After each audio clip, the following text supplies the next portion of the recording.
دیکھیں خطبے کے وقت تو حکم تو یہ ہوتا ہے کہ مقتدی جو ہے اپنے خطیب کی طرف چہرہ کر کے بیٹھے، یعنی جو خطبہ پڑھ رہے امام صاحب تو اس طرف چہرہ کر کے اس کو بیٹھنا چاہیے اور ادھر ہی دیکھنا چاہیے۔ لیکن اب مان لیجیے بہت وسیع و عریض مسجد ہے، جیسے اپنی جامع مسجد ہے، تو اب اس کونے کا بندہ گھوم کے بھی بیٹھے گا تو بھی اس کو خطیب نظر نہیں آتے ہیں، اور سب ادھر سے گھوم جائیں گے تو صف کی جو ترتیب بگڑے گی وہ بھی سب کے سامنے ہے۔ تو اگر دور ہے اس کونے پہ کہ مڑنے کے بعد بھی خطیب کا نہ چہرہ نظر آئے گا نہ ان کی طرف آپ کا فیس ہوگا، تو آپ قبلے کی طرف ہی خاموشی کے ساتھ بیٹھے رہیں۔ اچھا کیسے بیٹھنا چاہیے؟ تو بہت سے لوگ ایک چیز لازم یہ سمجھتے ہیں کہ پہلے خطبے میں یوں بیٹھنا ہے اور دوسرے خطبے میں ایسا بیٹھنا ہے، اس کو لازم سمجھتے ہیں۔ تو یہ لازم نہیں ہے، یعنی اگر کوئی آپ دونوں خطبہ ایسے بیٹھ کر سن لیں یا دونوں خطبہ ایسے بیٹھ کر سن لیں تو بھی کوئی حرج نہیں ہے۔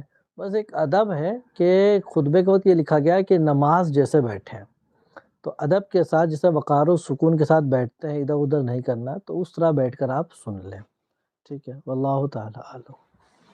اگلا سوال ہے، کیا شب برات کے بعد اور رمضان میں مدرسہ یا مکتب نہیں لگانا چاہیے؟ دراصل ہم رمضان میں بھی گھر پر مدرسہ پڑھ رہے ہیں، تو بڑے بزرگ کہہ رہے ہیں کہ رمضان میں مدرسہ نہیں لگنا چاہیے، اسے بند ہو رکھنا چاہیے، کیا اس بات کی کوئی اصل ہے؟ اچھی بات ہے، دیکھیں بلکہ رمضانوں میں تو اور لگنا چاہیے۔ اس کی وجہ یہ ہے کہ رمضان میں انسان تھوڑا سا دین کی طرف مائل ہوتا ہے، عام دنوں کے مقابل میں تھوڑا سا دین کے انٹرسٹ لیتا ہے وہ، اگر مدرسہ وغیرہ لگے گا تو جا کر وہاں وہ سیکھے گا وہ۔ تو یہ جو چھٹی والا کانسیپٹ ہے کہ شب برات کے بعد اور رمضان کی اس میں چھٹی رکھنا چاہیے، ایسا کوئی ضروری نہیں ہے، بلکہ اگر تعلیم کنٹینیو کرنے میں فائدہ زیادہ ہے، فائدہ اس معنی کر کے لوگ زیادہ سے زیادہ مسائل سیکھیں گے اور دین کے قریب ہوں گے تو بالکل سکھایا جائے۔ ہاں اصل میں کیا ہوتا ہے، عموماً مدارس میں چھٹی ہوتی ہے۔ مدارس میں کیوں چھٹی ہوتی ہے؟ کیونکہ شوال سے وہ کنٹینیو چل رہا ہوتا ہے سسٹم، تو پھر ان کو ایک ریسٹ چاہیے ذہنی سکون کے لیے، تو اس لیے ان کو چھٹی دے دی جاتی ہے۔ اچھا چھٹی دینے کا مطلب یہ تھوڑی ہوتا ہے کہ وہ گھر جا کے بالکل کچھ نہ پڑھیں، تو مطالعہ وغیرہ کرنا ہی رہتا ہے، وہ کرتا ہی رہیں۔ تو بس یہ دیکھیں گے کہ اگر تعلیم جاری رکھنے میں فائدہ ہے تو بالکل جاری رکھیں، بند کرنا کوئی ضروری نہیں ہے، ٹھیک ہے؟ اب ہماری جو اکیڈمی ہے وہ تو چلتی رہتی ہے، ابھی بھی چل رہی ہے، میں تو چھٹی لے کے آیا ہوں۔ اگلا سوال ہے، السلام علیکم حضرت، عمرہ کی تفصیل معلومات جاننا چاہتا ہوں۔ عمرہ کی تفصیلی معلومات، عمرہ دراصل عمرہ کرنا سنت ہے۔ اب کوئی اگر ارادہ رکھتا ہے تو یہ دیکھا جائے گا اس کی فلائٹ کہاں سے ہو رہی ہے۔ مدینہ، جیسے ہم یہاں سے جا رہا ہے اس کی بات کر رہے ہیں، مدینہ سے ہے ہو کر جا رہا ہے یا پھر وہ سیدھے جدہ جا رہا ہے؟ اگر فلائٹ سیدھے جدہ جا رہی تو ظاہر سی بات ہے پلین میں ہی میقات آنا ہے، تو آپ ایک کام ایسا کر لیں کہ احرام کی جو چادر ہوتی ہے وہ ایئرپورٹ سے ہی پہن لیں، لیکن ابھی نیت نہ کریں۔ وہ اس لیے کہ بہت سارے لوگ ملاقات کے لیے آتے ہیں تو کوئی خوشبو عطر پیش کر دیتا ہے، کوئی لگا دیتا ہے۔ اب اگر سب سے پہلے کیا ایئرپورٹ سے آپ احرام کی چادر پہن لیں گے اور ابھی نیت نہیں کریں گے، پھر جب فلائٹ پہ بیٹھ جائے اور پلین چلنے لگے تو اس وقت آپ احرام کی نیت کر سکتے ہیں، ہے نا؟ اور اگر پھر ایئرپورٹ پہ ہی اگر آپ 2 رکعت نماز پڑھ کے احرام کی وہی نیت کر لیں تو بھی ٹھیک ہے، پلین میں بیٹھ جائیں۔ اب اس کے بعد ڈائریکٹ آپ جدہ اتریں گے، وہاں سے اگر کوئی ضروری حاجت نہ ہو تو ڈائریکٹلی، ورنہ کوئی حاجت پیش ہو تو پہلے اپنے روم پہ جا کر فریش ہو لائیں، باوضو ہو جائیں۔ اب اس کے بعد اب حرم شریف کی حاضری کے لیے جائیں گے، تو باب السلام سے داخل ہوں گے آپ، کیونکہ وہ مسجد ہے تو مسجد کی دعا بھی پڑھ لیں، اللہم انی اسألک من فضلک ورحمتک والی۔ پڑھنے کے بعد اب آپ جیسے خانہ کعبہ کو دیکھیں گے تو اس وقت جو دعا مانگیں اللہ رب العزت قبول فرماتا ہے۔ تو ایمان پر خاتمے کی دعا کر لیں، یا یہ ہے کہ جب تک یہاں رہوں جو جائز دعا کریں مولا قبول فرمائے، یہ بھی کر سکتے ہیں۔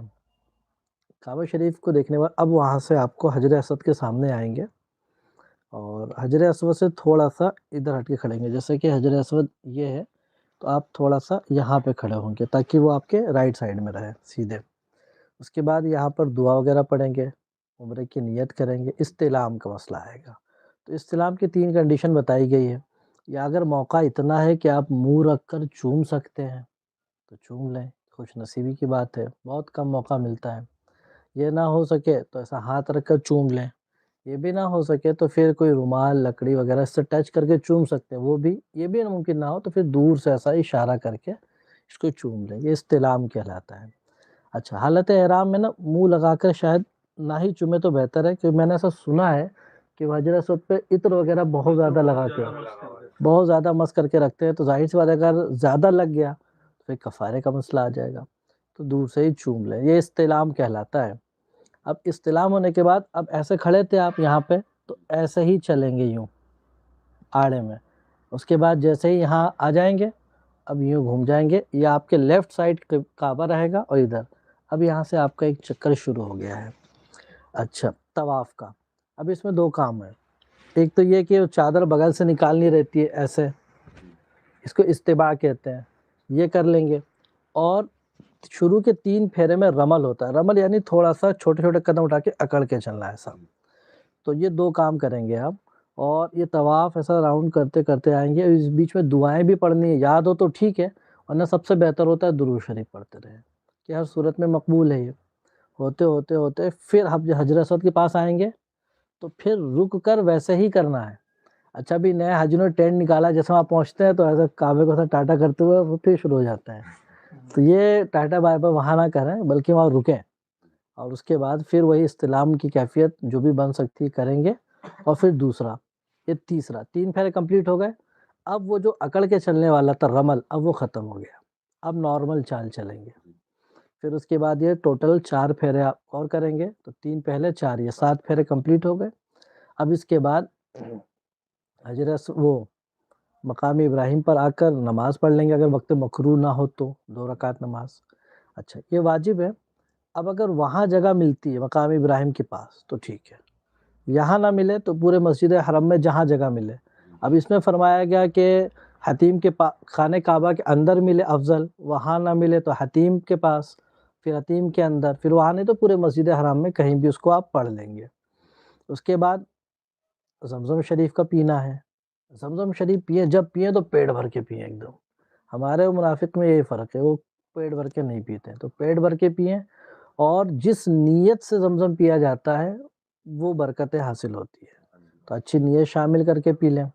اب اس کے بعد سے یہ ایک رکن ادا ہو گیا، اب آپ کو چلنا ہے سعی کے لیے، صفا مروہ کی سعی، سعی میں مانا دوڑ لگانا، تو پھر صفا پہ پہنچیں گے اور خانہ کعبہ کی طرف دیکھ کر پھر دعائیں کریں گے، اور اس کے بعد پھر صفا سے چلنا شروع کریں گے۔ یہاں جب پہنچیں گے تو گرین لائٹ آئے گی جس کو کہتے ہیں میلین اخضرین، ابھی وہ گرین کلر کا پورا وہ کر دیا ہے جس سے دور سے سمجھ میں آتا ہے کہ وہ چیز ہے۔ یہاں تھوڑا سا تیز چلنا ہے، لیکن تیز کیا کہ کسی کو دھکا وکی نہیں دینا ہے، اگر جگہ ملے تو تیز چلیں ٹھیک ہے، ورنہ اپنے حساب سے تیز چل لیں، اور پھر جیسے لائٹ ختم ہو گرین، پھر اس کے بعد نارملی چلتے ہوئے یہاں سے صفا سے مروہ 1 پھیرا، پھر مروہ سے واپس آئیں گے 2، پھر واپس جائیں گے، اس طرح سے کر کے 7 پھیرے کمپلیٹ ہوں گے، یہ آپ کی سعی کمپلیٹ ہو گئی۔ ایک آخری کام بچ جائے گا حلق یا قصر، یعنی اب آنے کے بعد آپ کو یا تو پورے بال مڑوا لیجئے یا پھر چوتھائی سر بال کٹوا لیجئے، اس کو قصر کہتے ہیں۔ حلق کرنا بہتر ہے، آقا کریم صلی اللہ علیہ وسلم نے 3 مرتبہ دعا دی ہے اور قصر والے کو 1 بار۔ تو جیسے ہی آپ حلق کرائیں گے آپ احرام سے بھی باہر ہو گئے اور آپ کا عمرہ کمپلیٹ ہو گیا ہے۔ تو یہ مختصر تھا، امید ہے سمجھ گئے ہوں گے۔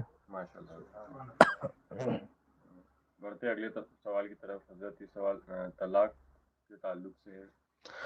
غصے میں بیوی طلاق مانگتی ہے اور شوہر نے دے دیا تو طلاق ہو جاتا ہے، اور اگر ہو گیا ہو تو اس مسئلے میں واپس سے نارمل ہونے کے لیے کیا کرنا ہو؟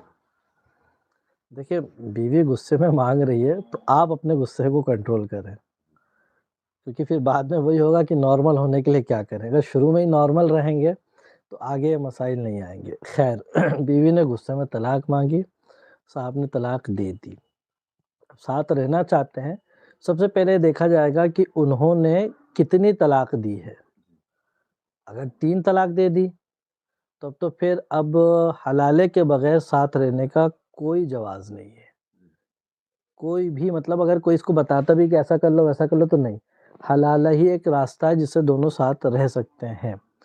اور اگر 3 نہیں دی ہے، 1 دی ہے یا 2 دی ہے اور فیوچر میں اس کے علاوہ کوئی وہ پاسٹ میں اس کے علاوہ کوئی طلاق نہیں دی تھی، تو ابھی 1 یا 2 دی ہے تو پھر یہ طلاق رجعی ہوتی ہے۔ اگر سب لفظ طلاق سے دی ہے تو اس میں حکم یہ ہوتا ہے کہ عدت کے دوران وہ چاہے تو رجوع کر لے۔ رجوع کا یہ رہتا ہے، بہتر تو یہ ہوتا ہے رجوع کا کہ گواہ موجود ہو اور اس کے سامنے آپ یہ کہہ لیں کہ میں نے آپ کو اپنے نکاح میں واپس لیا، تو اس سے کیا رجوع ہو جائے گا۔ لیکن یاد رکھیں کہ اگر 2 طلاق دے دیے تو پھر فیوچر میں کبھی بھی 1 دیں گے تو 3 ہو کر مغلظہ ہو جائے گی، اور 1 دیے تو فیوچر میں کبھی بھی 2 دیں گے تو پھر ٹوٹل 3 ہو کر مغلظہ ہو جائے گی۔ اور مان لیجیے اسی کیس میں کہ 1 یا 2 دی تھی اور عدت گزر چکی ہے، تو پھر حکم یہ ہوتا ہے کہ نئے نکاح کے ساتھ دونوں باہم رہنا چاہیں تو رہ سکتے ہیں۔ تو یہ صورتیں ہیں، وہ پوچھنے والے غور کر لیں گے کیا ان کے ساتھ معاملہ ہوا ہوگا تو اس حساب سے عمل کریں گے۔ اگلا سوال حضرت چاندہ میٹا سے پوچھ رہے ہیں، حضرت روزے کی حالت میں عموماً بڑے بڑے گناہ سے بچ جاتے ہیں مگر بدنگاہی جیسے گناہ سے بچ نہیں پاتے۔ مارکیٹ، موبائل فون، بل بورڈ، ریسٹورنٹ، ہوٹل وغیرہ میں تصویر لگی ہی رہتی ہے۔ اس کے اوپر ہم جو کلوتھنگ کا بزنس کرتے ہیں تو اگر اس میں عورتوں سے ڈیل کرنا پڑتا ہے تو اس صورت حال میں روزے کی برکت کیسے حاصل کرے، رہنمائی فرما دیں۔ دیکھیں یہ جو بے پردگی یا بدنگاہی کا معاملہ ہے، جب آپ بالقصد اس کو کریں گے تو آپ کو گناہ ملے گا۔ یعنی ایک نظر پڑ گئی، ایک نظر تو معاف ہے نا، تو پھر اس کا بالقصد دیکھیں گے کون جا رہا ہے بھائی، تو اب یہ گناہ ہوگا۔ اسی طرح سے آپ جیسے کلوتھنگ کا کام کرتے ہیں تو آپ کپڑا ایسا فولڈ کریں کہ نظر پڑ گئی، آپ توجہ ہٹا لیں، آپ اب غور سے دیکھنے لگ جائیں گے، اب یہ گناہ ہوگا۔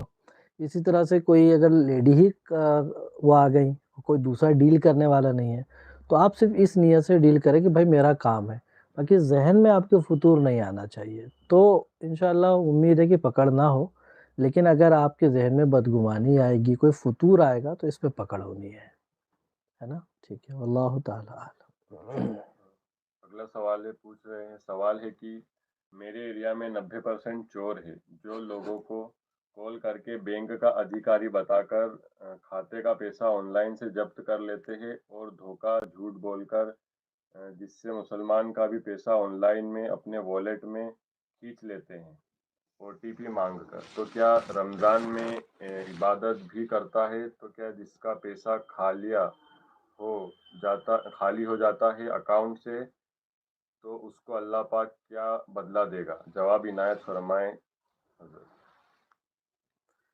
بھئی اگر ان کا اپنا پیسہ کوئی معاملہ ہوتا تو جواب دیا جاتا، اب وہ لوگ ہیکنگ کر رہے ہیں، وہ کسی کی کر رہے ہیں، تو جو ہیک کر رہا ہے اس کا وبال اس کے سر ہے، آخرت میں اس کو دینا ہے، اور جس کا ہیک ہوا ہے وہ مظلوم ہے، اور مظلوم کی دعا کبھی رد نہیں ہوتی ہے، تو وہ اگر دعا کرے گا تو اللہ رب العزت ضرور قبول فرمائے گا اور بہترین اجر عطا فرمائے گا۔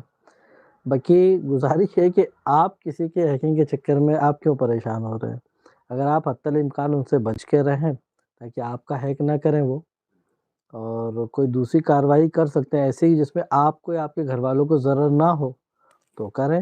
باقی اب ان کی عادت ہی وہی ہے، ان کا پیشہ ہی یہی ہے تو چھوڑنے سے رہے، یہاں تک کہ وہ آخرت میں اس کی پکڑ ہو، اس کا سزا دیکھیں۔ ہاں بس یہ ہے کہ ہم اس کو سمجھا سکتے ہیں کہ دیکھیں چوری سخت کبیرہ گناہ ہے، یہاں تک کہ ہاتھ کاٹنے کا بھی حکم ہے، اور آپ جو کر رہے ہیں یہ ڈاکو والا کام کر رہا ہے، اس میں بھی اور سخت گناہ ہے، تو یاد رکھیں یہاں اگرچہ پکڑ نہیں ہو پا رہی ہے لیکن آخرت میں جب پکڑ ہوگی تو ایک ایک پیسے کا حساب دینا بھاری پڑے گا۔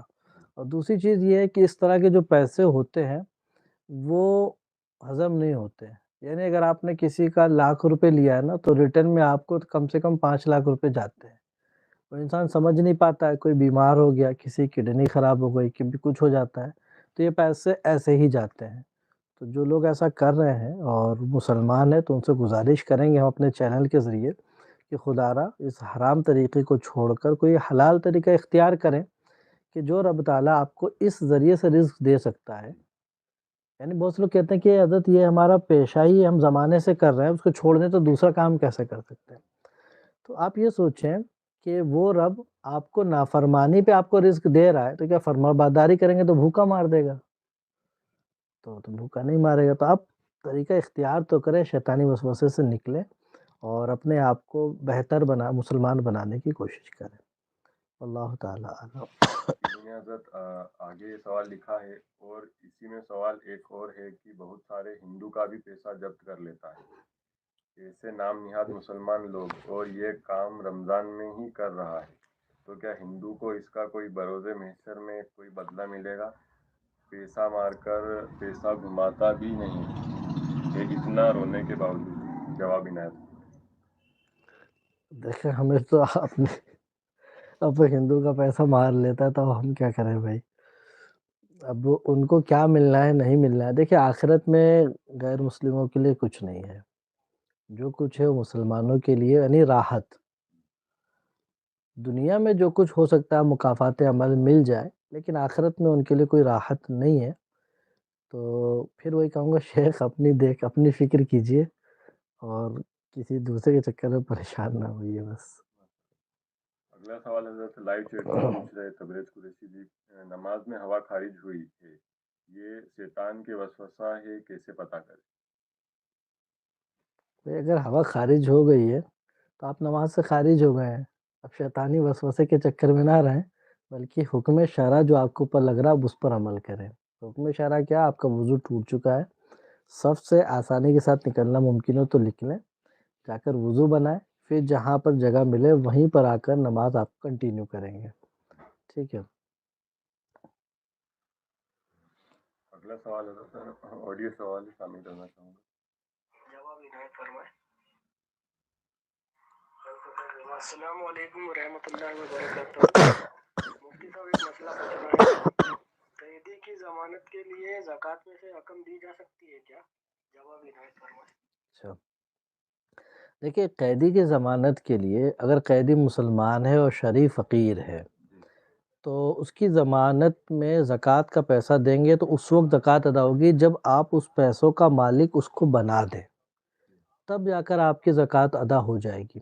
لیکن آپ نے ایسا کیا کہ تھانے میں گئے اور جو بھی کارروائی تھی وہ کارروائی کروائی اور اپنی طرف سے زکوٰۃ کی نیت سے وہ پیسہ پیمنٹ کر دیا اور پھر اس کو لاکر سے نکلوا لیا، تو اس صورت میں اس مال کا مالک آپ نے اس کو نہیں بنایا۔ جب اس کو مال کا مالک نہیں بنایا تو آپ کی زکوٰۃ ادا نہیں ہوئی ہے۔ اس کو مال کا مالک بنا دیں اور پھر وہ آپ کو دے دے کہ بھائی تھانے دار کو دے دو، وہ بیل کر دے ہماری، تو یہ صورت ہو سکتی ہے۔ واللہ تعالیٰ اعلم۔ اگلا سوال لیجیے حضرت آڈیو سوال۔ السلام علیکم ورحمۃ اللہ وبرکاتہ۔ حضرت آپ کی بارگاہ میں سوال یہ ہے کہ تراویح کی نماز میں اگر امام صاحب کو دوسری رکعت میں قاعدہ کرنا تھا مگر وہ غلطی سے کھڑے اگر ہو جائے مکمل، تو اس میں کیا کرنا چاہیے؟ پیچھے والے مقتدی کو اللہ اکبر کہہ کر بتانا چاہیے یا نہیں بتانا چاہیے؟ اور اس میں پھر امام صاحب پر سجدہ سہو وغیرہ واجب ہوگا یا نہیں ہوگا؟ اسی طریقے سے اگر پہلی رکعت کے بعد اگر امام صاحب یوں سمجھے کہ دوسری رکعت ہے اور وہ پہلی رکعت کے بعد میں اگر قاعدہ کر دے تو کیا کرے؟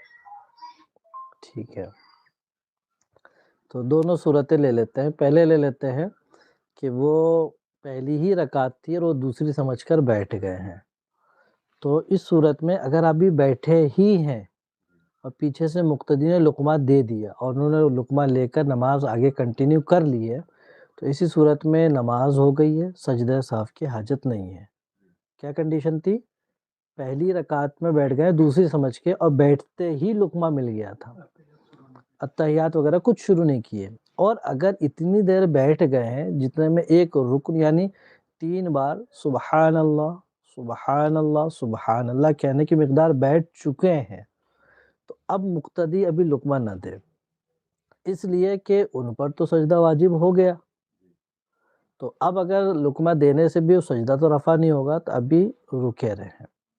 اب اس کے بعد اگر یہ سلام پھیرنے کے لیے ختم کریں کہ یار ختم ہی کرنا ہے، تو جیسے سلام پھیرنے کی کوشش کریں اب آپ لقمہ دیں، کیونکہ لقمہ کا محل اب آیا ہے، تو اب لقمہ دیں گے تو لقمہ محل میں ہوگا، آپ کی نماز نہیں جائے گی. اور امام صاحب لقمہ لے کر پھر شروع کرتے ہیں تو آخر میں سجدہ سہو کرنا پڑے گا. لیکن سجدہ سہو کیوں؟ لقمے کی وجہ سے نہیں، بلکہ ایک رکن کی برابر تاخیر کرنے کی وجہ سے. اور اسی کنڈیشن میں تیسری صورت یہ بھی ہو سکتی ہے کہ امام صاحب آرام سے تحیات کے آس پاس بیٹھ گئے تھے، اب پیچھے سے کوئی مقتدی جاگا اور امام صاحب کو اب جگا رہا ہے، کھڑے ہو جائیے حضرت اب. تو اب اس لقمہ دینے کی وجہ سے، کیونکہ محل میں لقمہ نہیں ہوا، غیر محل میں لقمہ ہوا، اس مقتدی کی نماز چلی گئی. اور امام صاحب نے کرم کرتے ہوئے اس کو لے بھی لیا، یہ نماز سے باہر تھا، امام صاحب کو بھی وہ باہر لے گیا. تو ہم تو گئے باہر، آپ کو بھی لے جائیں گے، اور جو امام صاحب گئے تو سبھی چلے گئے.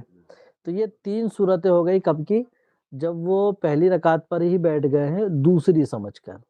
تو کیا کیا لقمے کا محل ہے واضح کر دیا.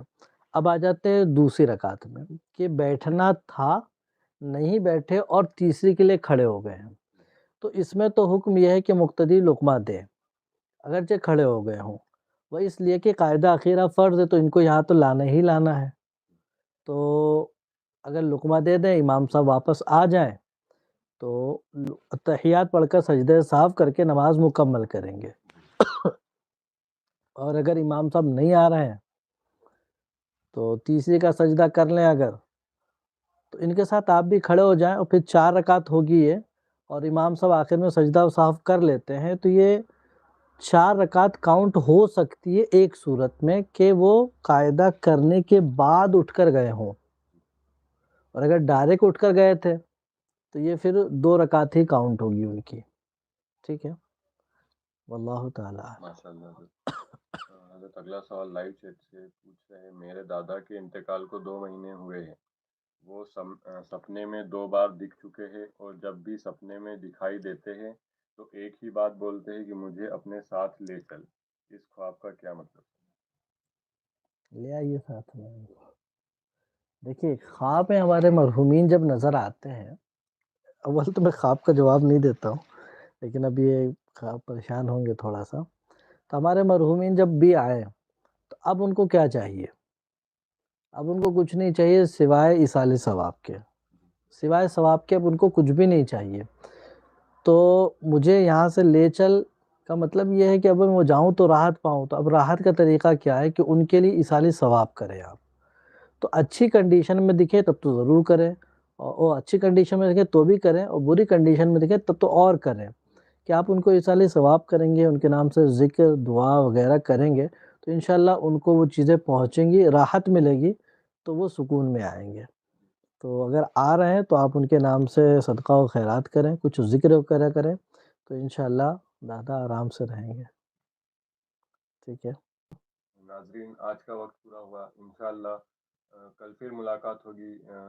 جب تک کے لیے السلام علیکم ورحمۃ اللہ وبرکاتہ.